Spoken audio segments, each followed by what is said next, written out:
Hello everyone, my name is C-Ratman-G, and today we're looking at the Splatoon Global Testfire on the Wii U. For those of you who don't know, Splatoon is a third-person shooter from Nintendo, similar to Call of Duty.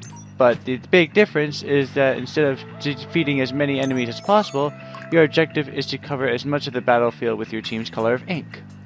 Now, when this game was first announced last year, I was a little skeptical, partially because team-based shooters aren't really my thing. But then Nintendo announced their global Testfire event, and I decided to try it out.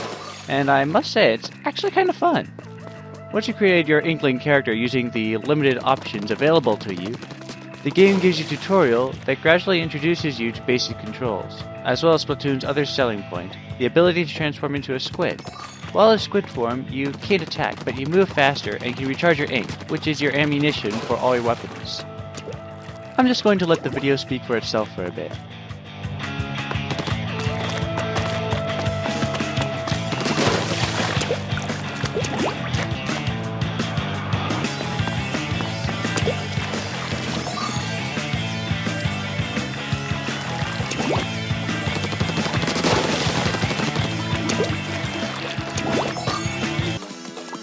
Now, this part I had a little trouble with, but the idea is that you're supposed to turn into a squid, then jump off the ramp here, which is kinda hard to do, as I found out.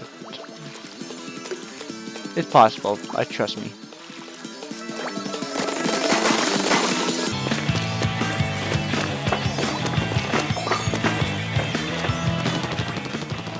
Here I'm about to walk into some enemy ink, which is generally not a good idea because you move slower, even in ink form. Another reason why you want to spray your own ink everywhere you go.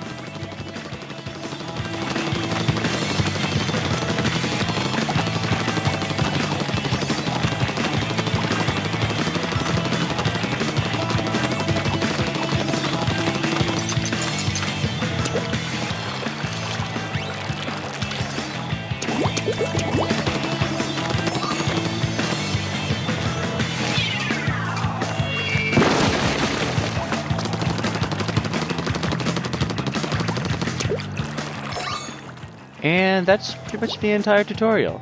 Now we're going to move into some online battles.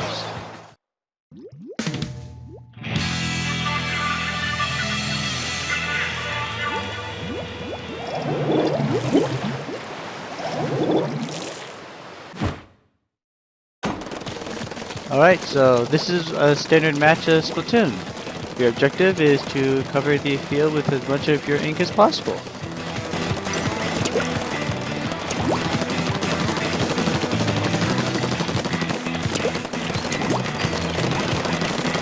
Quick spoiler, I'm going to die here.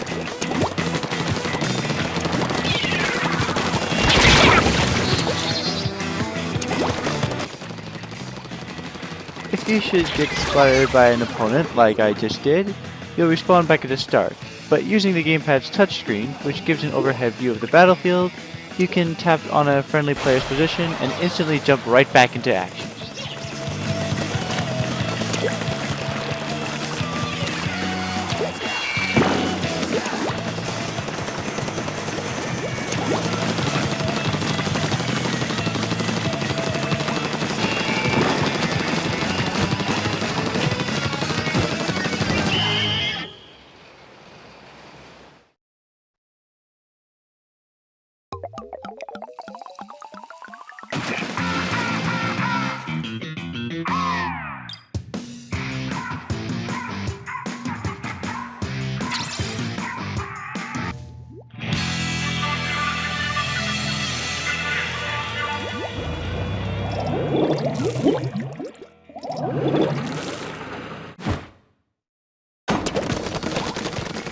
So the Testfire version of Splatoon gives you 4 different loadouts that have fixed weapons and abilities.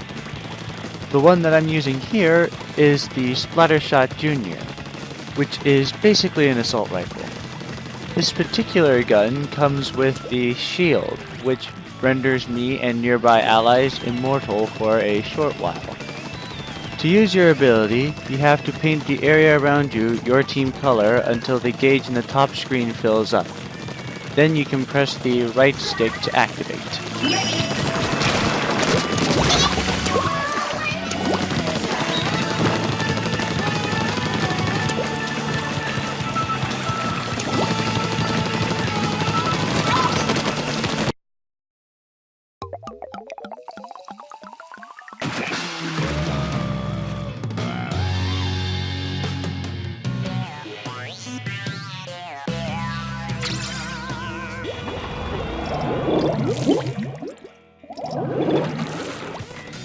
For this match, I'm using the Splat Charger, which is essentially a sniper. You can charge it for a powerful, far-reaching attack, but it requires some accuracy in order to use correctly, which I apparently lack.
Here I'm using the Ink Roller, which is as close as you can get to a melee weapon.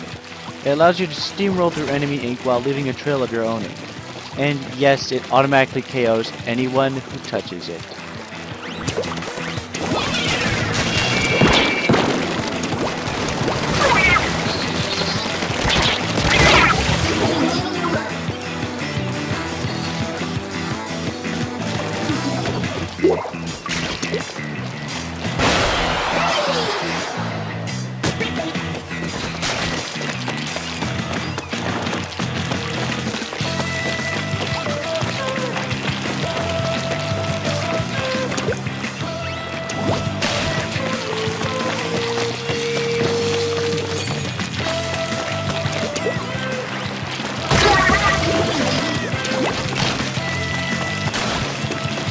Now I'm trying out the Killer Whale, which, to my knowledge, wipes out any opponents that are straight ahead of you. Unfortunately, it doesn't leave any ink, so I pretty much just wasted it here.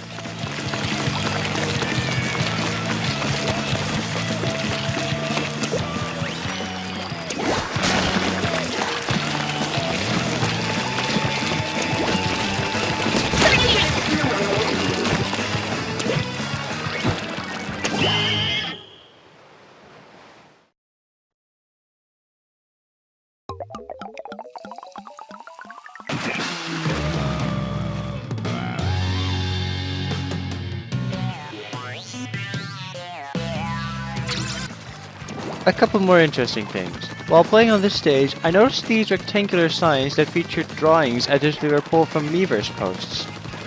Perhaps during battle you might spot motivational posters and messages designed by the Miiverse community? If that's true, then props to you, Nintendo.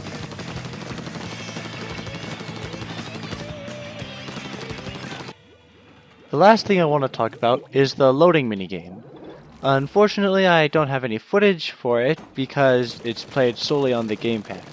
Presented to you in the visual style of the NES, you play it as a squid whose goal is to jump up a series of platforms until you reach a flying catfish at the top.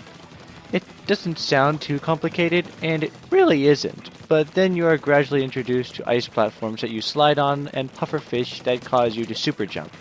To top it off, you also have a constantly rising sea of ink chasing after you, and if you touch it, you have to restart the level. It's still not a lot, but its only purpose is to keep you entertained while you wait for your next match to start, and it fulfills that purpose well, in my opinion.